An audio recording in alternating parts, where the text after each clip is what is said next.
সম্প্রতি ভূমি ব্যবস্থাপনায় কিছু পরিবর্তন আনা হয়েছে, যার ফলে কিছু নির্দিষ্ট প্রকারের দলিলের ক্ষেত্রে আলাদাভাবে আর করা লাগবে না নামজারি বা মিউটেশন। আজকে কথা বলবো সেই বিষয়ে, আর আপনাদের সাথে আছি আমি অ্যাডভোকেট মোমেনা খানম। চলুন আজকে আমরা সেই বিষয়ে কথা বলি।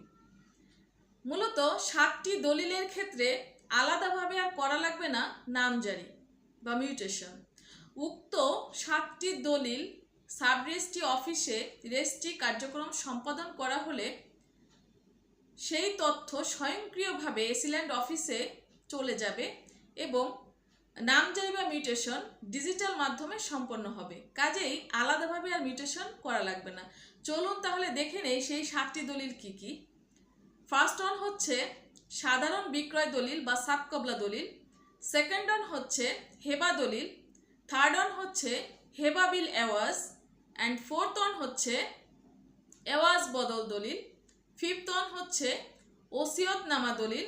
সিক্সথ ওয়ান হচ্ছে আপোষ বন্টননামা দলিল এবং সর্বশেষ হচ্ছে না দাবি দলিল।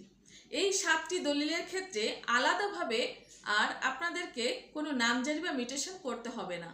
ধন্যবাদ সবাইকে। ভিডিওটি ভালো লাগলে অবশ্যই লাইক, কমেন্ট এবং শেয়ার করে অন্যদেরকে জানার সুযোগ করে দিবেন।